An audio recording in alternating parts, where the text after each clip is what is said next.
Bienvenidos a Brujas y algo más, este espacio pensado para hablar de nosotras, de las que somos un poco brujas y de las que tenemos cierta magia, de las que somos reales o las que quizás no tanto. Y hoy aquí, en nuestro canal, hablaremos un poco de historia. Un día de verano, en el año 1501, nuestra protagonista de hoy, la infanta Catalina de Aragón, hija de los reyes católicos de España, embarcaba con destino a Inglaterra, de donde jamás habría de regresar. Ella dejaba atrás su infancia y su muy querida Granada, ciudad en la que se había instalado cuando apenas fuera conquistada.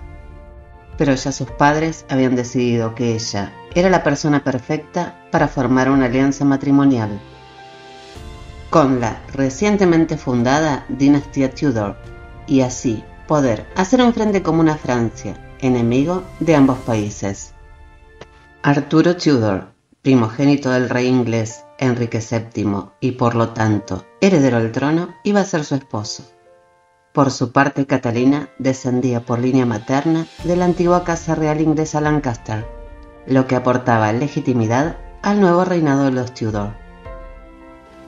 Pero, y no había pasado ni un año desde la llegada de la joven cuando su marido muere de una misteriosa enfermedad que en esa época se conoció como sudor inglés. Y la muerte de Arturo ponía al rey frente a dos graves problemas. Por un lado, su segundo hijo, quien luego sería el rey Enrique VIII, aún era menor de edad. Y por otro lado, si enviaba a Catalina de regreso a España, debía también devolver la dote recibida. Y mientras el rey decidía qué hacer con su nuera Catalina, ella debía permanecer 7 años en Inglaterra, ejerciendo como embajadora para su padre. Ella había recibido una excelente educación, hablaba varios idiomas, y según los cronistas de la época, era, además de muy culta, muy inteligente en los asuntos cortesanos. En el año 1509 muere Enrique VII, subiendo al trono su hijo, y claro, una de sus prioridades era garantizar la continuidad de la dinastía, por lo que debía tener hijos cuanto antes, por lo que fue que puso sus ojos sobre Catalina. Y a pesar de que el derecho canónico prohibía expresamente que un hombre se casara con la viuda de su hermano, había una excepción. Era si el matrimonio no se había consumado, entonces sí era posible. Y entonces Enrique se basa en esto para sostener su derecho de poder casarse con Catalina. Años más tarde utilizaría esto mismo como argumento para divorciarse de ella, aduciendo que el matrimonio era indecente a los ojos de Dios y por lo tanto estaba maldito. Y en 9 años Catalina quedaría embarazada 6 veces, lo que prueba cuán urgente e importante era un heredero para Enrique VIII.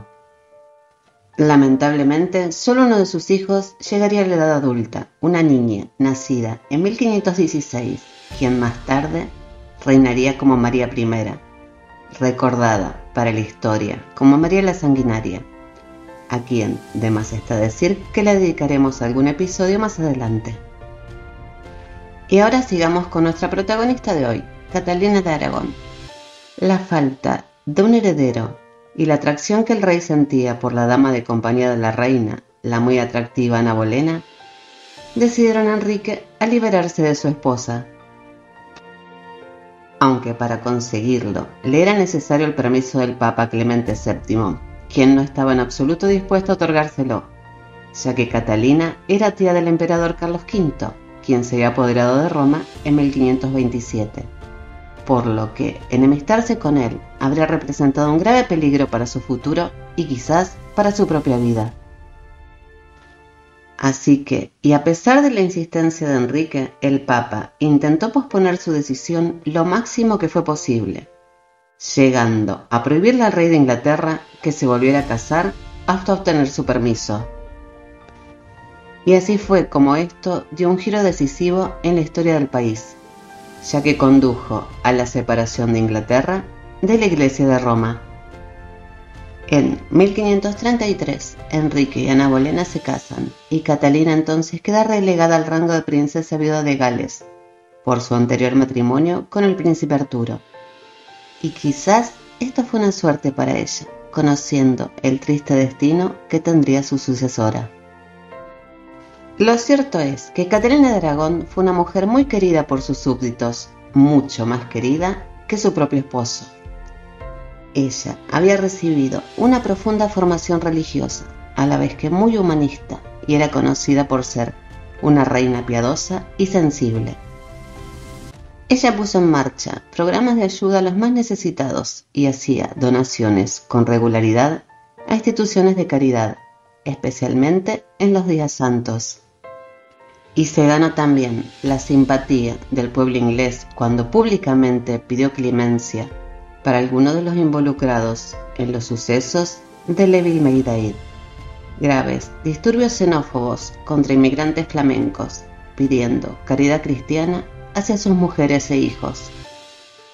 Incluso en la misma corte del rey Enrique, ella era respetada y no fueron pocos los que intentaron apoyarla, eso sí, algunos más abiertamente que otros.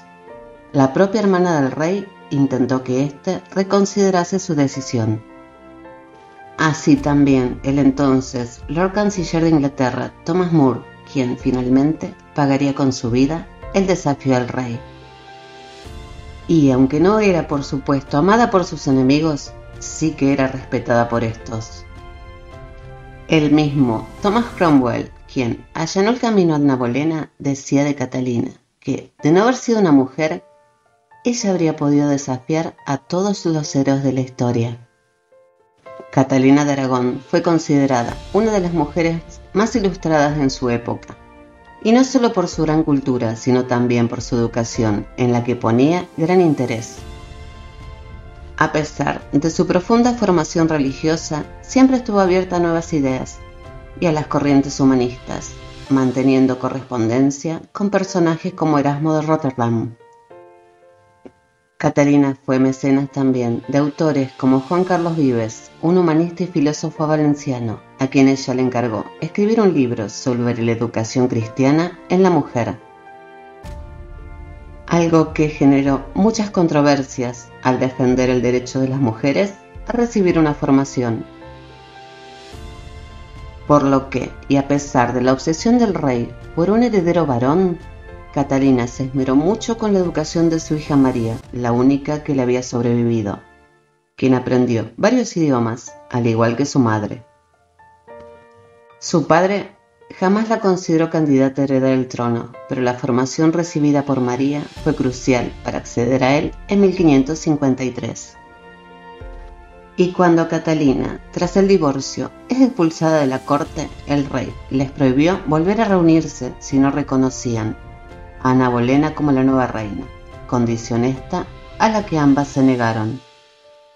El día 7 de enero de 1536, Catalina de Aragón muere recluida en el castillo de Kimbolton, cerca de Cambridge, y antes de morir le escribió al rey: «Ahora que se aproxima la hora de mi muerte, el tierno amor que os debo me obliga, hallándome en tal estado, a encomendarme a vos y a recordarnos, con unas pocas palabras, la salud y la salvación de vuestra alma». Y después de perdonarlo, terminaba con unas palabras conmovedoras hacia Enrique: «Finalmente hago este juramento, que mis ojos os desean por encima de todas las cosas. Adiós». El color negro de su corazón, indicio de que sufrió algún tipo de cáncer, propagó por Inglaterra el rumor de que había sido envenenada por orden del rey. Y durante mucho tiempo la reina había tenido la precaución de comer solamente los alimentos preparados en su propia habitación, lo que demuestra que ella temía que el monarca quisiera hacerle daño. Y desde luego, Enrique no trató de disimular su alegría con su muerte. Cuando lo supo, se vistió de amarillo de arriba abajo, con una pluma blanca en su gorro. Dio un baile en Greenwich y mostró a su hija Isabel, hija de Ana Bolena, diciendo: «Sea alabado Dios, ahora que la bruja ha muerto, ya no hay temor de que haya guerras». El rey Enrique VIII no asistió al funeral, prohibiendo además que su hija asistiera, siendo Catalina sepultada sencillamente como princesa viuda de Gales, aunque ella siguió hasta el final de sus días considerándose como la legítima reina. Y es aún hoy que todavía su tumba sigue recibiendo ofrendas y flores, celebrándose una misa católica cada 29 de enero en su honor. Algo curioso esto, ya que se trata de una iglesia anglicana. Pero, y lo cierto es que Caterina de Aragón fue, de entre todas las esposas de Enrique VIII, la más querida en su vida y también después de su muerte. Espero les haya gustado y no olvides dejar tu comentario si quieres sugerir alguna protagonista. Muchas gracias a todos por escucharme y nos vemos el domingo en Brujas y algo más.